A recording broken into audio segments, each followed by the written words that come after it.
Welcome to the first episode of EpicEarth, a podcast for those curious about the STEM fields and the awesome, quirky, and fun experiences and research that is taking place right now.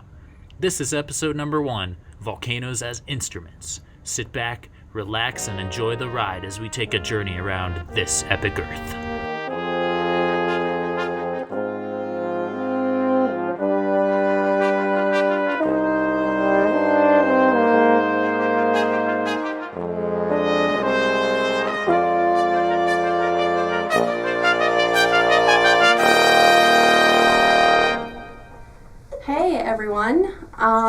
Welcome to our very first episode of EpicEarth podcast. I'm Ashley Bosa, and I am here with Scott Galvain. Hey everybody. And our interviewee for today is Bryan Rosenblatt. Hey, how's it going? Thanks for having me. Thanks for coming, Bryan. So Bryan is a Boise State University Masters student. He's actually an alum of Boise State because he was an undergraduate here as well. He graduated a couple years ago with a BS in general physics and a minor in applied math, and then decided to continue his graduate program here with Jeff Johnson, who is a volcano, acoustics, infrasound seismologist here at Boise State. Bryan has a lot of accolades. He's presented a lot of his research at conferences such as AGU, the Converse Infrasound Workshop, which was in Fairbanks, Alaska. And he also did, here at Boise State, we have something called the 3-minute thesis that the graduate college puts on, and he won the audience favorite 2 times in a row, I believe. Is that right, Bryan? Yeah, that's right, actually. I voted for him. So, Bryan, you study volcanoes, is that right? Yep, I study volcanoes. And you've traveled to a couple of volcanoes, actually. Yeah, I've been very lucky. I've gotten the chance to travel to Stromboli Volcano in Italy. That was actually right when I started my master's degree. And then the majority of what my research is focused on, Villarrica Volcano in southern Chile. So those are the 2 active volcanoes that I've traveled to. So when you say active, what do you mean? What defines active? Yeah, so usually when we talk about volcanoes, we talk about they're either active or they're dormant. So a dormant volcano could possibly erupt again in the future, but most likely won't and isn't erupting at the moment, whereas active volcanoes they're continually having volcanic processes and giving out volcanic signals, essentially, which deems them as an active volcano. They may not be erupting in the sense of how we typically think of a volcano erupting, but they're putting out some type of volcanic signature. So those are the active volcanoes. That's really great. And so what specifically do you research on volcanoes, Bryan? Yeah, so my focus is volcano acoustics. So I like to think of these volcanoes as just massive horns. You know, like the crater is the bell. Think of it as like a trombone or a trumpet. We have a crater, which is a big bell, and then the entire geometry of this volcano is the shape of the instrument or the horn. And then whatever's down there at the bottom that's creating these noises is like the mouthpiece or the player of the instrument. So that's what my focus is. The acoustics or the sounds that these volcanoes are producing.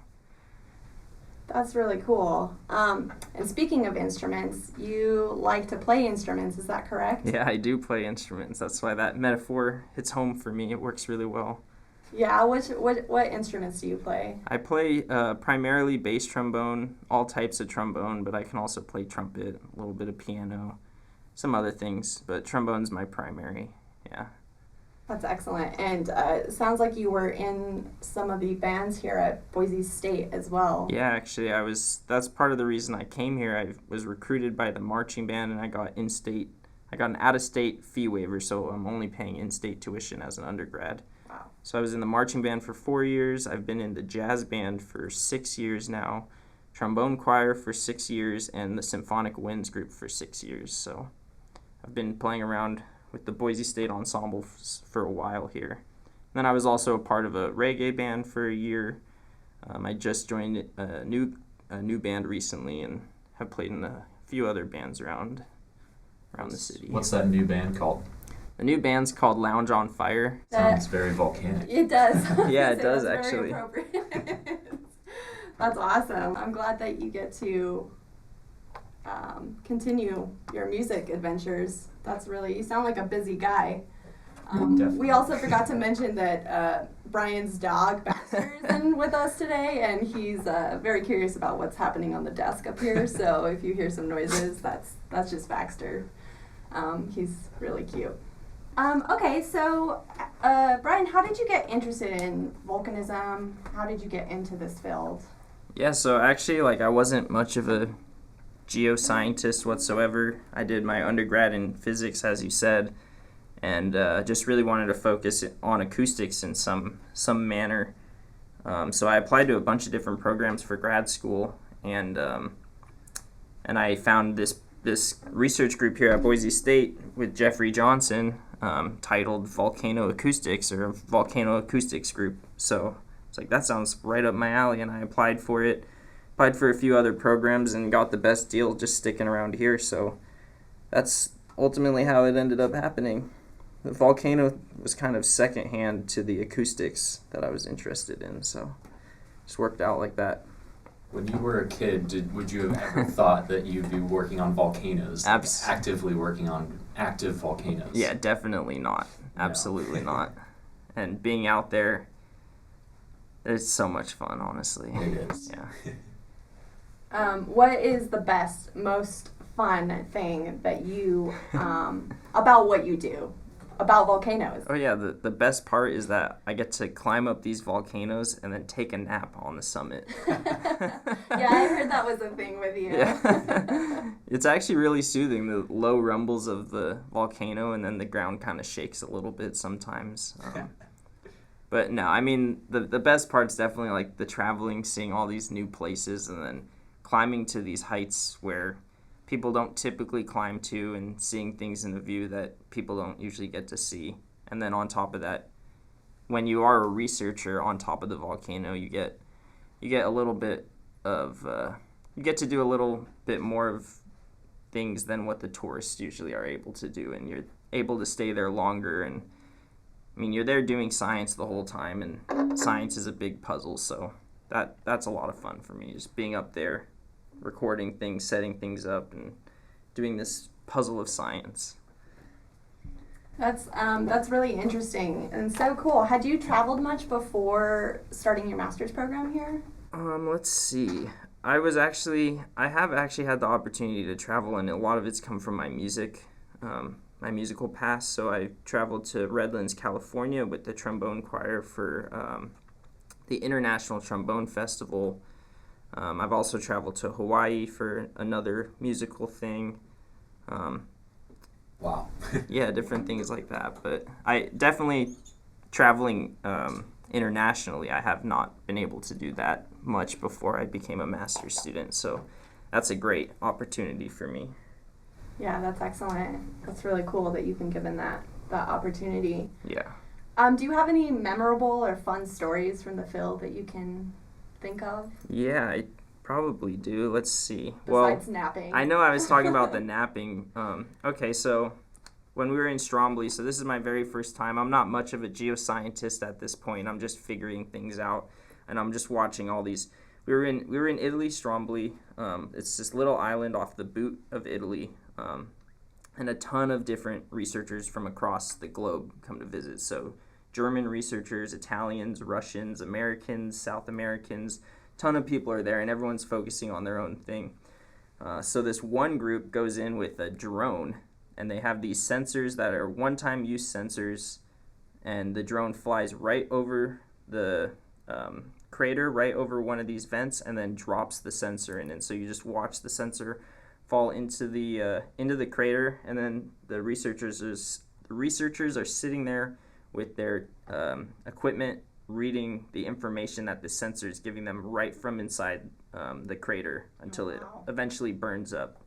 So that was one of the first things I ever saw on top of a volcano, and that was incredibly impressive to me. That is impressive. It's like real-time information. Yep. And just equipment you're not worried about losing at all. Yeah, cheap equipment, one-time use. Do you know what kind of sensors they had? Yeah, they had temperature sensors. They had,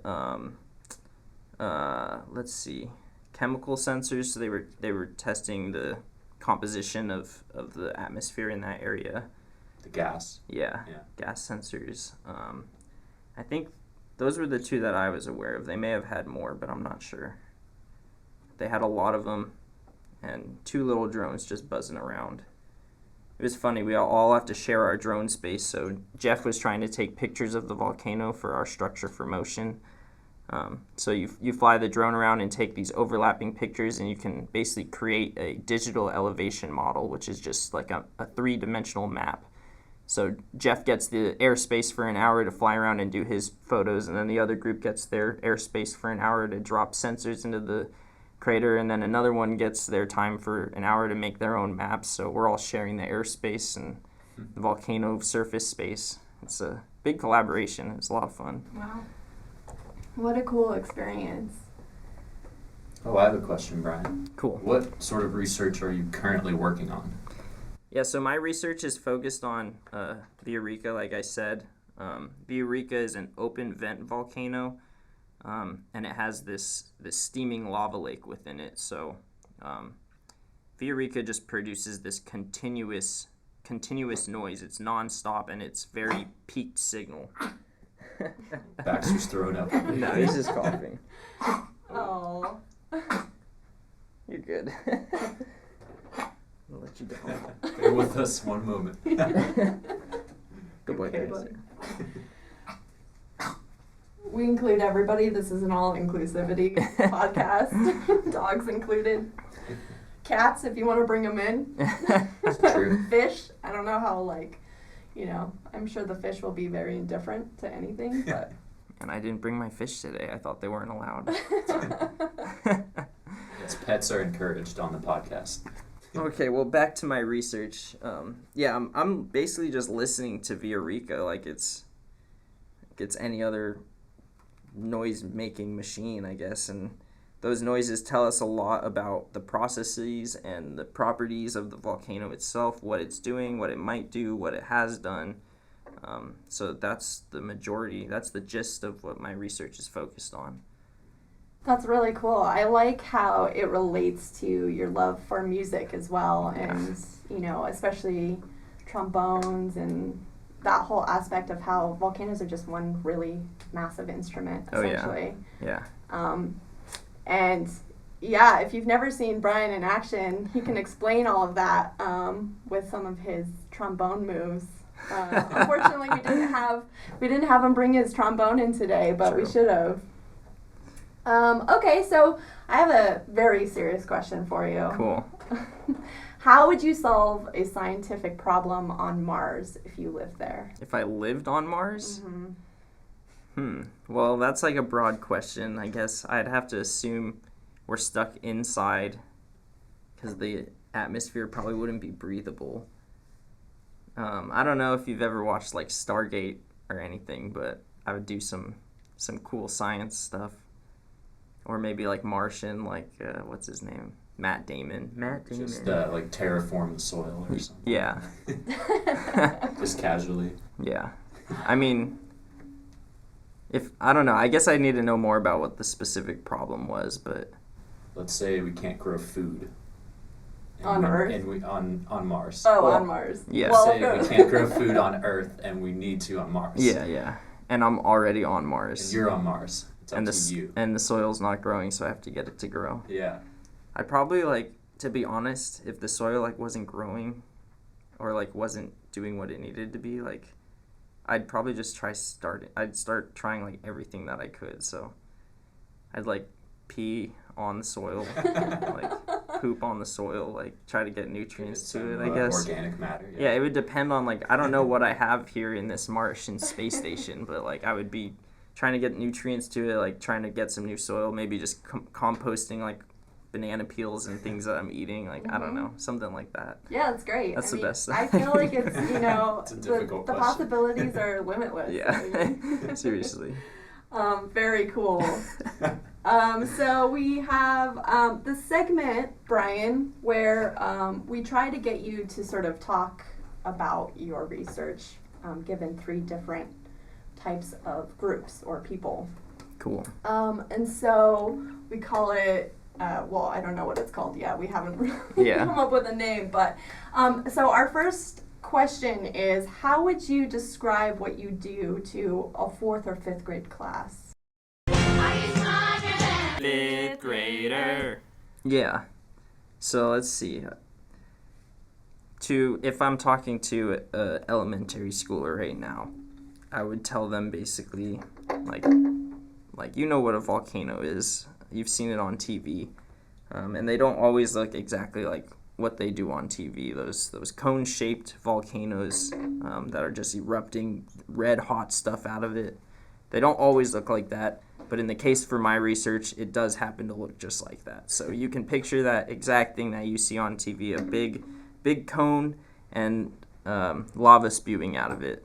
So 4 years ago, the volcano that I'm researching erupted really, really violently, and it spewed a ton of lava really high into the air. So now what we're doing is we put all these microphones all around the volcano, and these microphones are just constantly listening to the noises that the volcano is making. And we're comparing those noises to the noises that it has made in the past, like just before that violent eruption that I said. And using those noises, we can potentially try to predict or forecast when it's going to exhibit similar behaviors to that. And so, not talking too much about how those noises are coming or why they're there in the first place, just that these volcanoes make noises, and we can record them over very long amounts of times and compare how the noises are changing versus what the volcano is doing. Cool. Yeah. That's a great explanation. That was. Yeah. How would you describe it to maybe someone who's older, like a high schooler or an undergraduate student who's not in the geoscience field? Undergrad. Yeah, so this gets a little more fun for me, I think. So try to imagine a subwoofer, right? The subwoofer has this diaphragm that pushes against the atmosphere. When that diaphragm pushes on the atmosphere, it makes a pressure wave. And that pressure wave goes into our ears and tickles our ear hairs, and that's essentially what we hear as sound, these pressure waves or these density waves traveling through. So this volcano is a gigantic subwoofer. And the way that acoustics dictates what noises will come out of things is essentially through geometry. So the shape of a trombone, you slowly slide it out, make it a little bit longer, and it slightly makes a lower or deeper pitched noise. So these volcanoes are massive. They're gigantic. They're so big that the noises that they like to resonate in or produce are lower than what humans can hear. So we record those sounds so that we can hear them in a more digital format, essentially, and can then, like I said, use those sounds over long records of time to try to predict when the volcano will erupt. So like you get the sounds, do a crap load of math, Yeah. and then you figure some useful information out. Yeah. And I mean, these microphones that we're talking about, they're sampling data at very low and high frequencies. So the humans can hear frequencies between 20 hertz to 20,000 hertz. The volcano can produce frequencies as low or even lower than 1 hertz. So these microphones are the only way that we're really able to hear the low resonant noises that the volcano likes to produce. Nice. So you're saying like we just can't hear these background noises, which the volcanoes they're sort of like humming in the background, but Yep. we don't actually hear it. Yeah, and the reason we don't hear it is because the volcano is so big that one wavelength within that volcano is so wide that our ears just can't pick up those frequencies. So if we had like gigantic ears, yeah, we could hear that. So like an elephant possibly has, so I think elephants can hear down to 13 hertz. So the lower you get, and this is all on a log-based scale, so the difference between 13 hertz to 20 hertz is actually a lot. And elephants can hear down to 13 hertz. So they would be able to hear a little bit more of the volcano noises, but not the resonance of Villarrica itself is a 1 hertz signal. So elephants would not be able to hear that, but definitely other animals could hear lower or higher than we can. Wow, that's really interesting. Yeah. Okay, one more question. In this segment. So, how would you talk about your research to a professional at a conference? Expert. Yeah, so now it gets hard again. So basically, we took this trip out to Villarrica and recorded these sounds for a week with a very large distribution of these sensors, of these infrasound sensors. They were spread out all along the summit, some inside the crater and some outside the crater. And after we had that week-long record, we took it back to Boise State, and I began analyzing this. So I used a ton of different digital signal processing techniques, performed fast Fourier analysis over the amplitudes of the waves, and basically pulled out frequency content information, timing information with this dense array, and got a lot of good statistics as well from the volcano. So from there, we take this digital elevation model that we collected from a drone. So like I said before, this drone will fly around the summit, take a bunch of pictures, stitch together a map, and I can plug that map into a wave propagation model, and then plug in or input all these sensors in the same location that we had them actually on Villarrica, and then now record these synthetic signals, or this numerically computed signal, and compare those to the signals that we had recorded. And also from there, I can slightly change the parameter space, so make the frequencies of the sources slightly higher or lower, change the sound speeds, change the temperatures, which is the same as changing sound speeds. I can slightly adjust all these different parameters and essentially create a parameter space, which helps constrain it helps us constrain what we should be seeing, or we already know what we're seeing based on what we recorded. So the parameter space constrains the range of where these parameters can fall, basically. We see like, I put the sound speed so high that it's no longer resonating in this 1 hertz way. That's now a constraint for what we know that Villarrica produces. Therefore, it doesn't have a sound speed as high as that or as low as that, etc. So that's a little more depth of what I'm doing. Yeah, that's, I think, had you not explained the first two to us, I might have been really lost in that explanation, but that was awesome. Cool. Glad it worked. Thanks for doing that. Yeah. Okay, now we just have some, really fun, interesting questions for you. Okay. So what's your favorite volcano? Yeah, my favorite volcano. Well, it's hard to, not pick the volcano that I've visited myself, so honestly, I'd have to say that I like Stromboli better than Villarrica. Stromboli is just a nice little private island. The hike up isn't terribly difficult. The one up Villarrica was pretty difficult, but going down's a lot of fun. Can you tell us how you got down Villarrica? Yeah, so going down Villarrica, you basically sit on a sled or sit on your butt, and so many people have done this that there's just a slide, basically. So Villarrica, I haven't mentioned this, it's completely glaciated on the top, so there's just ice, snow, and it's packed down. So you hike up all the way to the top, 4, 5, 6 hours to get there, and then you sit back down on your butt and slide down within 10 minutes, 20 minutes, you're at the bottom again. So it's just an ice slide, basically, that you take, that so many people have taken before. It's just dug into the side of this volcano now. So that's how you get down. That part's pretty fun. But Stromboli, actually, there's a very similar thing. There's no ice or snow. It's not glaciated, but there's a huge slide of just ash, and it's very, very fine ash, really powdery. And so even though it's pretty steep, you can basically run down it as fast as humanly possible, because if you fall, it's like falling in fluff. Yeah. And so you kind of make it a game. You just run down really fast, and then you fall, and you roll into this fluff, and then get back up. And you're already filthy from being up there for the whole day. So they both have advantages to coming down. Nice. Yeah. Well, we don't encourage it, but we do like to have fun when we're out in the field, with safety parameters in place, of course. Yeah. I have a question for you, Bryan. Cool. Have you ever felt scared on a volcano, or like has anything happened where that has caused you to feel fear? Yeah, there's been a few times. In Stromboli, there was a few times that we hiked up to the top, and then there was no visibility at all, just very steamy, lots of clouds right in the area, so you could hardly see even a foot in front of you. And then you'd hear like a very loud bang, and you kind of just have no clue what's going on. So that was a little bit eerie. Another time there, Stromboli has these concrete like structures there to help protect you if there is a massive eruption. You're supposed to go underneath them, and I was sitting on the top of one at this time, right when it erupted somewhat violently, and actually some bombs or some debris came pretty close to the structure, so that was also a little terrifying.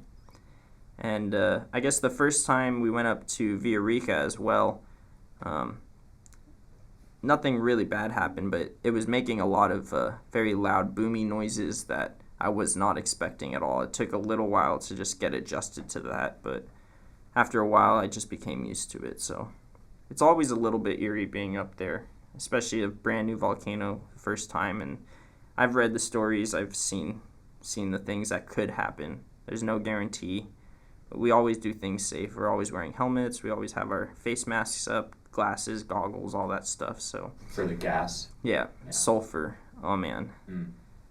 That stuff will get stuck in your mouth. The taste of the sulfur will get stuck in your mouth for days. But, yeah. With all the safety measures in place, you're relatively safe. And I've never felt scared for my life before, but I have been startled a few times.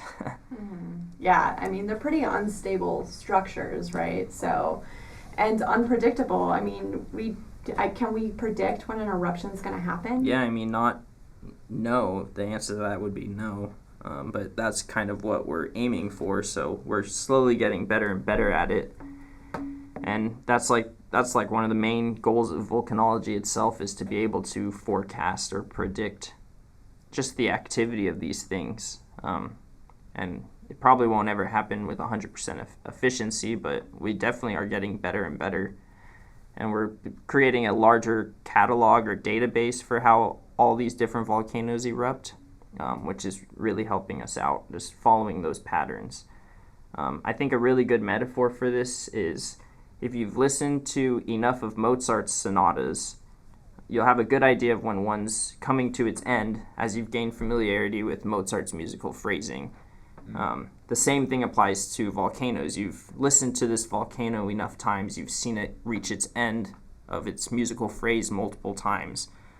So once you get that characteristic signature, like you feel the ending coming, just like a piece of music, that can help you predict. But then there's always those times where you're like, oh, it's about to end, and then the music keeps going, and it faked you out, and that same thing happens with volcanoes too. So you can never 100% be sure, but you can kind of start to gain those familiar tones and the familiar characteristics that the volcano does during those moments to help you. That's a really cool analogy. Yeah. I like that. I really like that one. That's great. Okay, one last question for you. Another serious question. Great. How many square feet of pizza are eaten in the U.S. annually, do you think? How many square feet of pizza? Yeah. Okay, so since this is a science podcast, I should do this in a science way.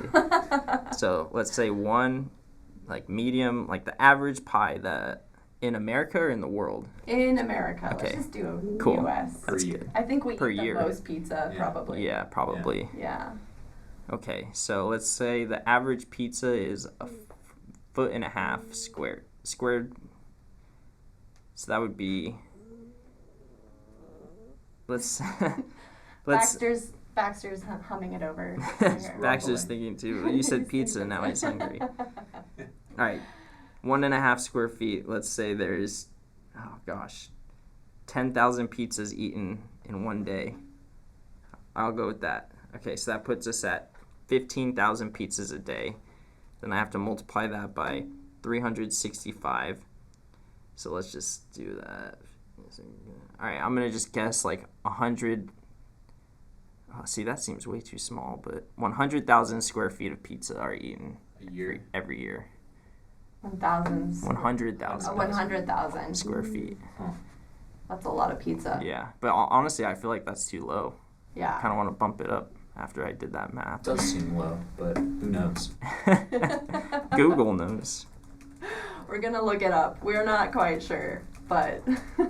Good question. Yeah, well, we try to make... Oh my god, you are way off.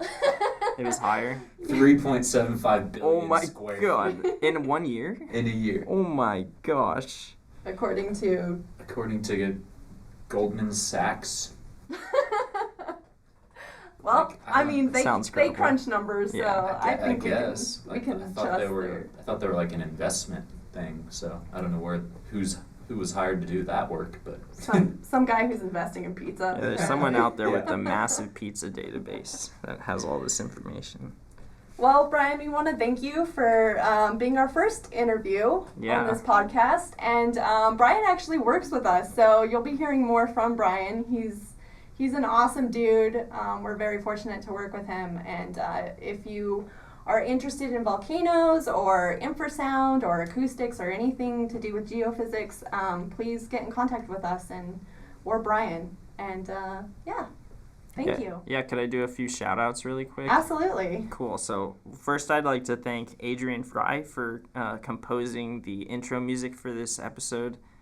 And then I just want to thank everyone that's been a part of my master's degree, my master's track, for helping me get to where I am. I just submitted my first publication, so thanks to my advisor and all my co-authors on that for helping me get there. And also thanks to my girlfriend and my parents and other support people outside of school. So yeah, and thanks to you guys for having me here, setting this up, and letting me share. Well, we're excited to have you on, and you're going to do amazing things. I'm really excited for you. Thanks. That means a lot. Thanks, Bryan. thanks, Bryan. Thanks. Well, that was an epic conversation. We'd like to thank all of our listeners. Tune in next time for another Epic Earth podcast.